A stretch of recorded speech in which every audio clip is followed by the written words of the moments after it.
I was wrong. Alcaraz beat Sinner in the final of the 2025 Rome ATP Masters 1000 clay court tournament.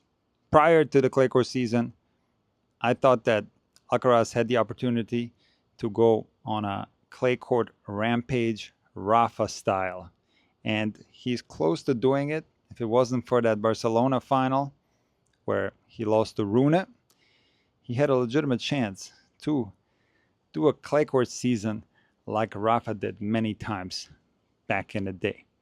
Alcaraz is the best clay court player on the planet. Now, despite all this, I still picked Yannick Sinner to win this match. According to Casper Ruud, Sinner is like a ball machine that shoots out balls at 100 miles an hour. But the human ball machine was malfunctioning today. And what caused it to malfunction? Well, you could make several arguments why Sinner lost this match. You could say that maybe it was the pressure from trying to win at home and that he faltered under that pressure. I don't think this is what happened. Why? Because Sinner won the ATP finals last season in Italy. You could also make the argument that finally the rust kicked in because Sinner was off the tour for 3 months. This doesn't make a lot of sense to me because Sinner had plenty of matches to shake off the rust. What I think happened today was that he simply got outplayed by Alcaraz. It was Alcaraz who caused the human ball machine to malfunction. So let's break down this match. All the way up to 6-5, 15-40 on Alcaraz's serve, where Sinner had 2 set points. I had a feeling that Sinner was going to win this match. But Sinner's game completely broke down. And I've got a lot of texts, people saying it was exactly this moment where Sinner's game broke down. But I don't think this is accurate. Sinner's game broke down much later. But this match started pretty even. Both players performed well early on. There was a small little window. Sinner was up 2-1, Alcaraz serving 15-30. But then at 2-all with Sinner serving, Alcaraz did have a break point. So there were no breaks in this set that went into a tie break, but Sinner had a chance to get this first set.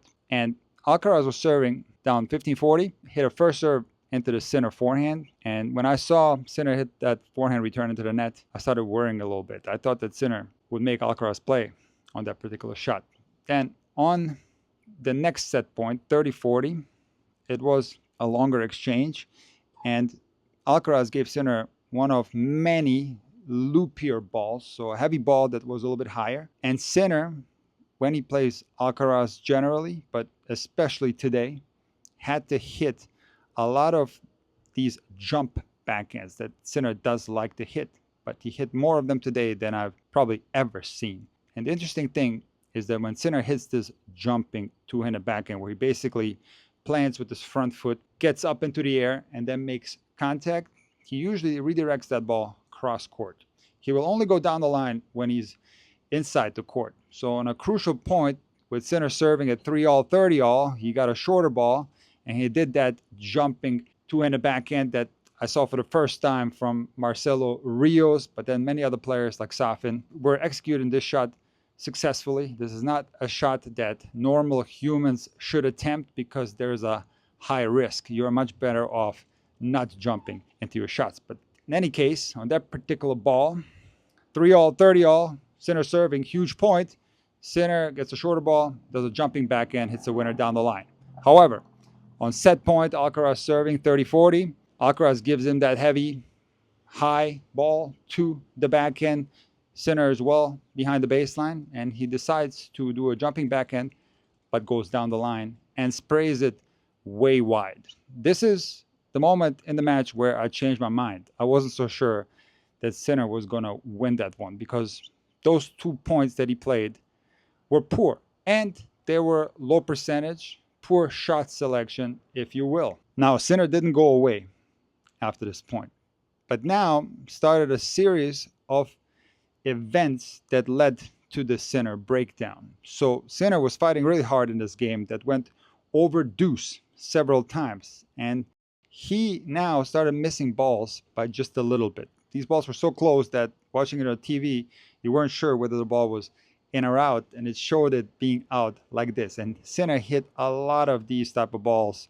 One in particular that I remember vividly was on deuce, inside out forehand that looked like a winner, but it was out by about this much. And Alcaraz ends up holding this game. That was absolutely huge for him, because who knows how this match would have developed if Sinner converted these break chances and won this game and the first set. But in any case, now we're in the tiebreak. Sinner, on the very first point in the tiebreak, showed that his net skills are not quite at the level of Alcaraz. He attempted a backhand drop volley on the very first point in the tiebreak. And in German, we say, in die Hosentasche gespielt, which means when you play a drop shot so poor, it could bounce into your own pocket. Now, it wasn't quite this bad from Sinner, but he hit a pretty poor backhand volley drop shot. Now, Alcaraz was up 1-0.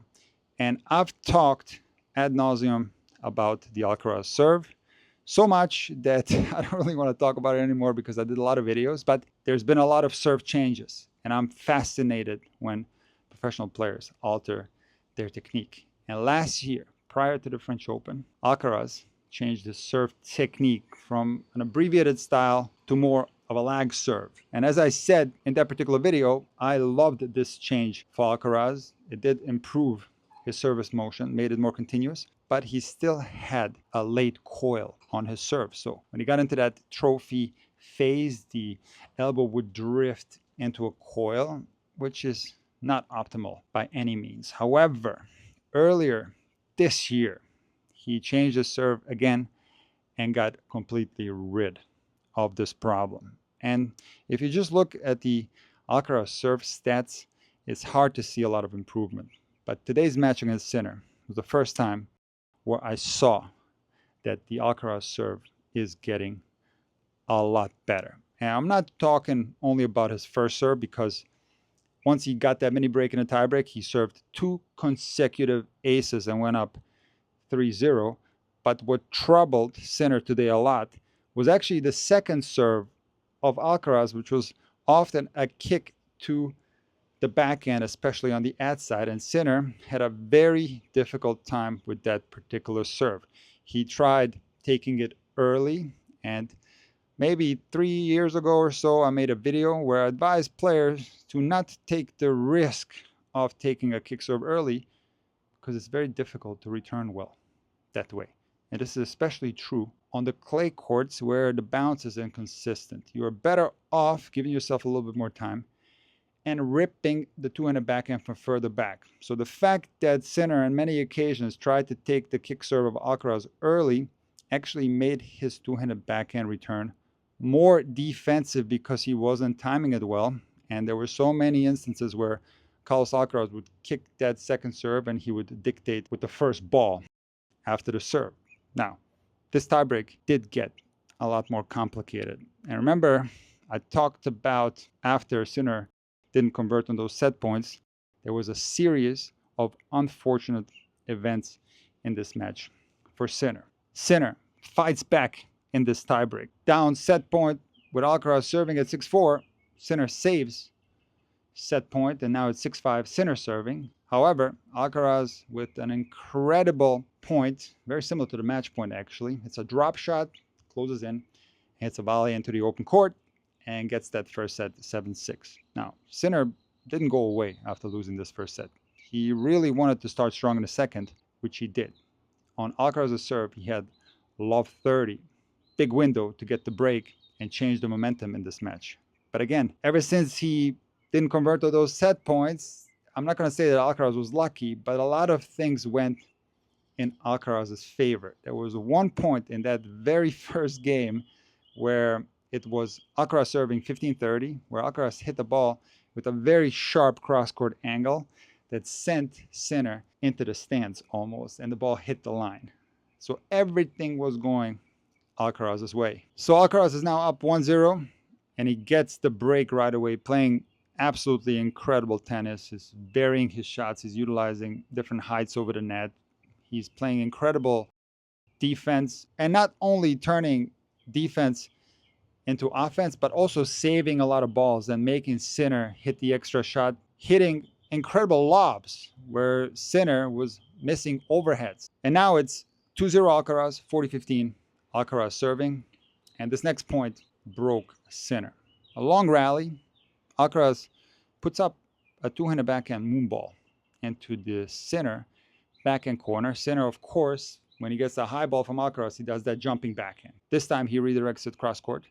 And once he does that, Alcaraz starts sending Sinner from one corner to the next on 4 shots. Eventually, he hits a forehand cross-court drop shot, and Sinner has absolutely no chance to get that ball. He was very much fighting in this match, but Alcaraz was just simply too good. He was outplaying him, and on top of that, his balls were missing the net, right on top of the net, and some of them were even clipping the net, going over and giving easy winners for Alcaraz. On the other hand, Alcaraz was hitting balls on the line, and absolutely everything was going his way. And now we maybe saw that Sinner is human after all. He was down love 3, and he played a poor game where on one occasion he missed a backhand overhead, and then on breakpoint down he missed a very easy forehand volley with the entire court open. And now Alcaraz was up 2 breaks, and the match was over. Sinner did end up holding serve once, but Alcaraz ends up beating Sinner 7-6, 6-1. What's so fascinating about this rivalry is that while Sinner has been dominant, this is the first time he's lost a straight set match since the 2023 ATP Finals, where he lost in straight sets to Djokovic. Alcaraz, on the other hand, has been a lot more up and down compared to Sinner, but he's shown to find his absolute top level against Sinner. The big improvement in this clay court season that I've seen from Alcaraz is his mental strength. The fact that he's able to come through matches where he's not playing his best. The fact that he's able to find his best tennis when it matters the most. That is a sign of maturity, and the way he performed in today's final showed a lot of maturity, because there was not a lot of showmanship. There was a lot of high percentage tennis. And in the same way, Nadal and Djokovic, or Nadal and Federer, or Federer and Djokovic made each other better by forcing each other to maximize their game and continuously improve. I think the same thing is happening with Sinner and Alcaraz. You better believe that Sinner is going to study this match and work on his two-handed backhand return, work on his high backhand, work on his volley game, work on his field game. And my hope is that we get to enjoy a lot more finals between these two guys.